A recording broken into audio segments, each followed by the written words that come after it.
4월 20일 한 절 한 끼 시작하겠습니다. 오늘은 애굽에 내려진 10가지 재앙 가운데 첫 번째, 나일강이 피로 변하게 된 사건을 소개하고 있습니다. 먼저 오늘의 한 절 말씀 14절 말씀을 보겠습니다. 여호와께서 모세에게 이르시되 바로의 마음이 완강하여 백성 보내기를 거절하는도다. 바로의 마음이 어떻다고 표현하고 있나요? 완강하다고 말합니다.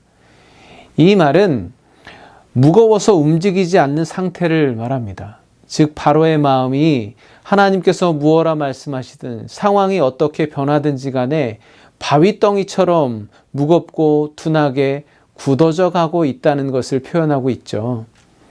보통 출애굽기 하면 하나님께서 행하시는 드라마틱하고 다이나믹한 여러 가지 이적과 사건들을 떠올리게 마련입니다.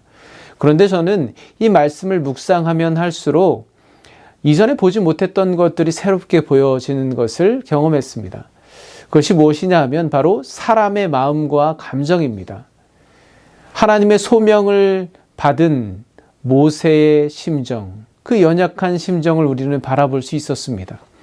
오늘 또 하나님의 말씀을 듣고 있는, 그것을 반응하고 있는 바로의 마음이 어떤지를 표현하고 있죠. 그리고 앞으로 우리는 출애굽 이후에 광야의 여정 가운데 이스라엘 백성들이 어떤 마음을 품는지를 살펴볼 것입니다. 출애굽기를 잘 살펴보면 하나님이 행하시는 큰 이적과 역사 앞에는 꼭 어떤 사람의 마음이 묘사되어 있습니다. 어쩌면 하나님의 역사의 배경처럼 사람의 마음이 붙어 다니는 것이죠. 오늘부터 애굽에 재앙이 내리는데 그 배경은 단 하나입니다. 바로 완강하고 고집스런 바로의 마음입니다. 사실 우리가 보기에도 이만하면 고집을 꺾을 만도 한데 그는 감당할 수 없는 일들이 계속 됨에도 불구하고 계속 마음을 굳건히 돌이키지 않고 있는 것을 볼 수가 있습니다. 한편으로 그런 생각도 해보게 됩니다. 애굽에 임할 10가지 재앙은 바로라는 한 사람의 마음이 얼마나 완강한지, 그처럼 한 사람의 마음이 변한다는 것이 얼마나 기적적인 일인지를 단적으로 보여준다고도 할 수 있습니다. 바로의 마음이 완강했던 것처럼 죄와 욕심에 깊이 박혀있는 인간의 마음이 똑같이 그렇습니다. 계속되는 재앙에도 조금도 꿈쩍하지 않는 바로의 마음이 바로 우리 인간의 마음이라는 것이죠. 오늘 하나님의 말씀 앞에 완강한 바로의 마음을 보면서 나와는 전혀 상관없는 일이야 라고 저는 말할 수가 없었습니다. 때로는 저에게도 영적인 사춘기와 같은 때가 찾아오곤 합니다. 영적인 슬럼프가 찾아오죠. 그럴 때면 제 마음이 얼마나 완강한지 하나님의 말씀이 쏟아지는 그 폭포수 가운데 제 마음을 던져 놓아도 도무지 열리지가 않습니다. 하나님의 은혜의 그 뜨거운 용광로 같은 곳에 제 마음이 던져져도 제 마음은 녹아지지 않더라는 것이죠. 그러면 이토록 완강한 우리의 마음을 하나님은 어떻게 다루실까요? 이제 하나님은 돌 같은 바로의 마음을 어떻게 깨트리실까요? 앞으로 그것을 중심으로 묵상해 보는 것도 우리에게 큰 은혜가 될 줄로 믿습니다. 그러면서 저는 예수 믿지 않았을 때 제 마음의 상태를 돌아보게 되었습니다.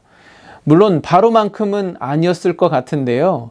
결과적으로 그토록 돌 같았던 내 마음을 변화시키기 위해서 얼마나 많은 상황과 사람과 가시적이고 비가시적인 역사를 통해서 내 마음을 하나님께서 만지시고 두드려 주셨는지를 헤아려 볼 수가 있었습니다.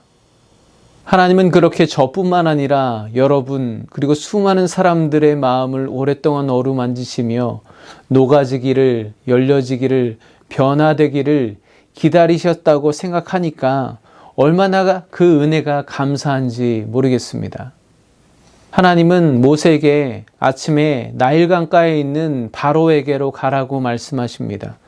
하나님께서 바로와 애굽에게 첫 재앙을 내리신 곳, 첫 대결이 펼쳐진 곳은 바로 나일강이었습니다.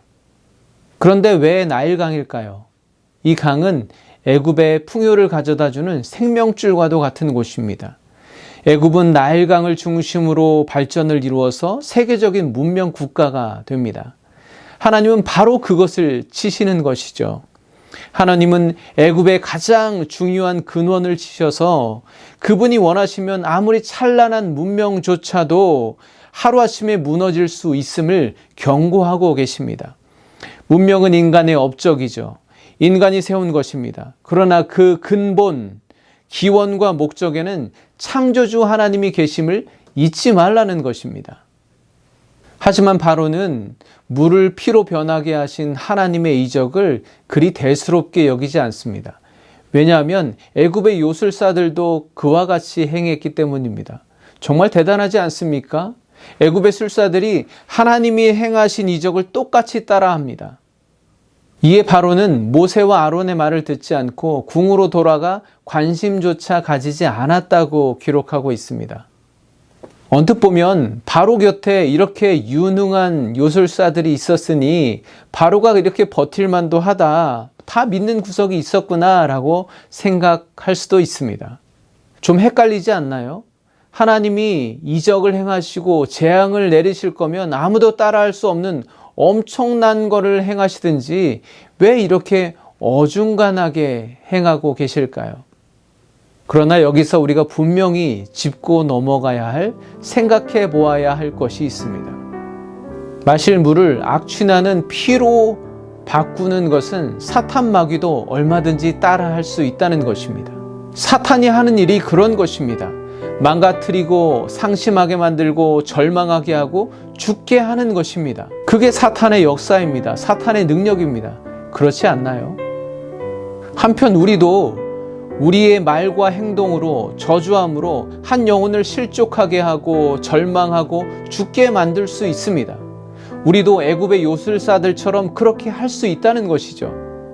그러나 그들이 하지 못하는 것이 있습니다. 그것은 바로 생명입니다. 진정한 능력은 마실 수 없는 물을 생수가 되게 하는 것입니다. 마라의 쓴물을 단물이 되게 하는 것이 그들이 따라 할 수 없는 하나님의 능력입니다. 그것이 오늘 애굽의 생명줄을 심판하시는 창조주 하나님, 생명의 주인이신 하나님의 능력이라는 것을 보여주시는 것이죠. 저는 오늘 말씀을 묵상하면서 과연 나의 마음을 동하고 움직이고 이끄는 것이 무엇인지를 돌아보았습니다. 하나님의 말씀과 성령의 인도하심이 내 마음을 주도하고 이끌고 있는지, 아니면 나 자신의 감정과 상황과 그리고 이익에 따라 움직이고 있는지 말이죠.